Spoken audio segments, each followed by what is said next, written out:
this is Tigo, and you're listening to Proud to Be Out. Inside the first edition of Proud to Be Out, the magazine, we've got the great pleasure of speaking with Anthony Carter. He's written a really cool book called Unfettered Mind. Now, we just got to talk to him about that. Hey, Anthony, are you there? Yes, I am. Hello, how are you? I am fantastic. How are you doing? I'm very well. It's New Year's Eve. I'm very well, very excited. Can't wait for 13. That's what I'm talking about. And for those who are listening, it is actually New Year's Eve, and I have begged this man to do his interview so he can be included in the first issue that's dropping in a couple of days. So right now it's still 2012, but we're all looking forward to 13. 13 is about to be something special. Yes, it is. Yes, it is. Okay, so tell me this. Unfettered Mind, The Importance of Black Male Mental Health by Anthony Carter. That is a mouthful title, and it brings power with it. Where did that come from? The title actually came from, I read an essay years ago by Bell Hooks. I'm a huge Bell Hooks follower. And I read an essay of hers about 15, 16 years ago. And in the essay, she talked about black artists and artists of color being able to create and do things from having an unfettered mind, which basically, and this collection of essays, I just thought, well, that would be a great title for a collection. And I actually have an essay entitled Unfettered Mind, The Importance of Black Male Mental Health. So it came from an essay that I read 15 years ago, and it just kind of stuck with me like most things do that I love. So that's kind of where it came from. Okay, I've had the opportunity to look at a little bit of your blog and look at some of your writing, and you have things to say, and you have a very unique way of saying it, and you don't mind putting it out there. I just want to say that. What made you decide to start blogging and writing and all of that? What made me decide to start blogging was I was in a situation where I was basically homeless, and I didn't have a job, I didn't have any money, and I had moved to California to be, like everybody else, to sweep the Oscars, take over Hollywood, and I was in a situation where I couldn't do what I came out here to do. So then I did what I always do, which is, okay, what can I do given this set of circumstances? Now, luckily for me, I had been writing for years, been writing almost 20 years, and I just started writing. So what I realized I could do, I could put myself on a really strict writing schedule. So every day I got up and I wrote every day for 4 hours, from 4 in the morning to 8 in the morning, every day nonstop. And I wrote and I wrote, and right around the same time I started doing this, a lot of young people started committing suicide because of gay bullying and, questioning sexuality. So all of that stuff happened at the same time 2 years ago. And I was so disturbed by that, and I knew what it's like being young and gay and in the closet and not being able to talk about it. And it was almost like my way of saving myself from when I was that young age and letting young people know that there is somebody paying attention and you do matter. And I started writing and couldn't stop. And then literally people started telling me, oh, this is really good. Why don't you put it over here? Why don't you put it over here? And long story short, one of my pieces ended up on the blog, on Elton John's blog in England. And somebody from England saw it, contacted me. We started going back and forth. He said, you should have a website. And I thought, okay, well, why not? He put it up, and I provided the content, and he edits everything for me. And that was 2 years ago. So basically writing became your therapy. Yes. It was something I could control. It was something I could, literally, I made it into my job. I was like, well, I don't have a job to go to every day. This will be my job. And some part of me knew that if I did that long enough, at some point, I was honing a skill that would pay off at some point later on down the road. Right. So now you have this book. Yeah, it was my therapy. Mm-hmm. And it's one of, I hope, will be many, many books. I guess I should say, you don't curve it. You don't try to stick in the mainstream and tell people what they need to hear, what they think they want to hear. You telling them what they should hear, what they should see. Okay. And that's saying something, because a lot of people are not bold enough or brave enough to just say, you know what, this is who I am, this is what I believe, this is what I've been through. You can, join me, or you can watch my ship pass by, but I'm moving. And that's the message I get from everything that I have read from you. Wow. Is that you are moving, Okay. and you're moving in a positive direction, and you're taking a lot of people along the way. Am I right? Hopefully. I mean, that, I write, and, I have a theater background. So I originally started writing a lot of, I didn't like the kind of work I was getting in theater, so I started writing my own stuff. And I kept writing, and literally, it went from theater to, short films and web series and, essays, and it kind of ended up where it is now. But my hope is that anybody that's reading anything that I've written will more or less, like I do, just ask questions in terms of, okay, well, why is this going on? Or why is this over here okay?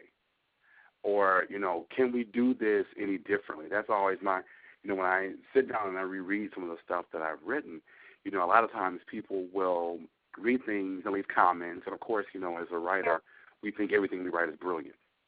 But, you put what we do, I mean, we might as well put that out there. We do, and we put stuff out. But the thing about it is, people are reading your work who don't know you. So then we, of course, everybody who's reading it brings all of their experiences and everything that they're about. It colors what they're reading. So they may or may not agree. They may or may not agree. They may or may not understand. They may or may not like me or like my take on things.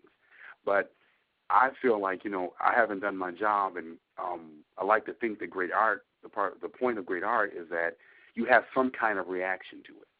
Even if you don't like it, that's a reaction. But you want to get up from having read something or seen a movie or listened to a piece of music and said, okay, well, oh, God, that was awful. Or, gee, I never thought about it that way. Or who does this person think he is? Any of those responses I think are great. It's a response to the work. And like I said, for me, I started doing it because I felt like there were a lot of young people who were kind of just out there. And I don't know if people – I know what it's like to feel like, okay, I'm out here all alone and nobody understands and nobody gets what I'm trying to do. I know what that feels like. I know what it feels like as a teenager. And so let's segue from there for a second. Let's build on that a little bit.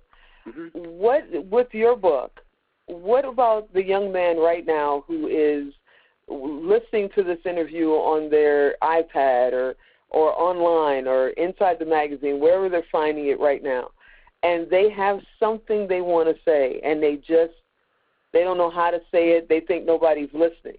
What would you tell him? I would tell the person to do a couple of different things. The first thing, if at all possible, just go to any dollar store, get yourself a fistful of pens and a notebook, and start journaling and writing, and just getting all of that on the page.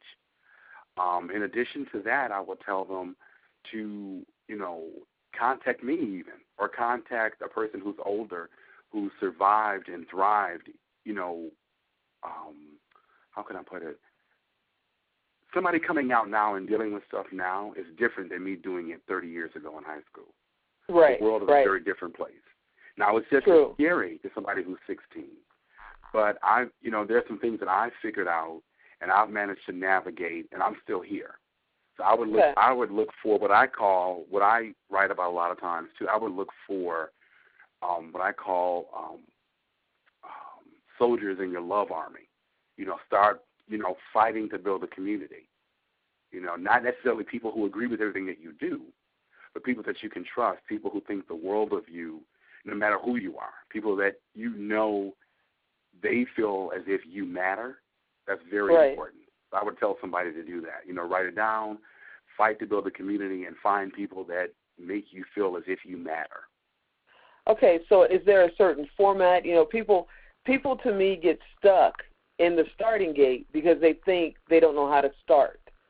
So is there a certain format they need to be using, or is it literally just start putting it on paper?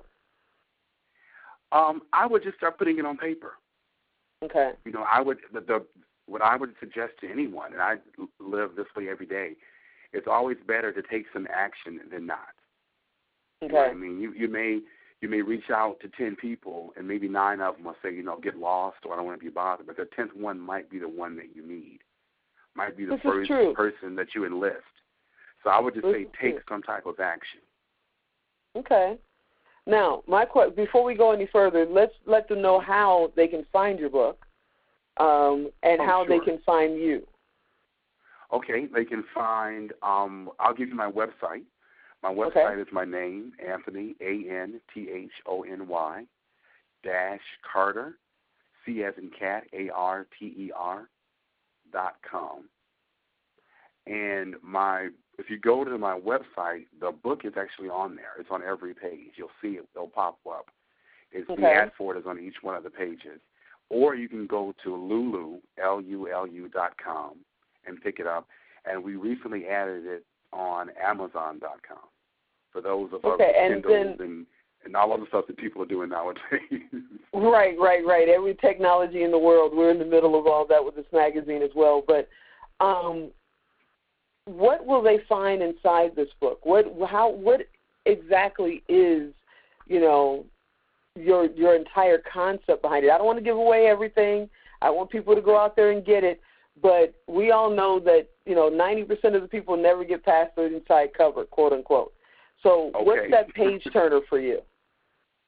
The page turner for me is that I like to think the core of it is all about no matter what happens to you, no matter what the world decides, you should have or you should be like, you can survive anything. That doesn't mean you want to. That doesn't mean it feels good. But the core of the book is no matter what happens, no matter what's handed to you from parents, from friends, from the world, you can survive it and have a really great life despite all of that. Wow. So what's next for you? What is next for me? After this, I actually have another book coming out about surviving unemployment. I was unemployed for 2.5 years. So I collected a bunch of notes and essays and tips on how to survive unemployment. So I have that coming out. And I am going to be, fingers crossed, I'm going to be shooting a documentary on HIV and young black men, and also a short film that I'm writing and producing and acting in called Relentless. And they should both be out in early to late spring. And then we have to toot our own horn because I am so proud, no pun intended, but I am so proud that you decided to join our family. And you will be submitting articles and be a part of Proud to Be Out. And, I am so proud you're going to be a part of this and this crazy ride that we're creating, because you bring a voice that's needed. You really do. And especially in our community, the gay community is small, so they think. The gay community, the LGBTQ community is small. But the male community, you don't hear a lot from them that's outside of the pride arena, that's outside of the party arena. When they get grown and don't party anymore, they go off and do their adult thing, and you really don't get to look into that life that much. And with you as a part of our family, we're going to get to see that. You're going to be able to share stories of, the grown and sexy gay male, and I love that. I love that. It's not all about, just partying at Pride. Everybody, we all have jobs, and, we got families and everything else, and we go through unemployment and homelessness, and, I want people to know they're not alone and that we're here. Right. Mm-hmm. So I just have one more question for you, Anthony. Sure. Are you proud to be out? Yes, I am. Wouldn't have it any other way.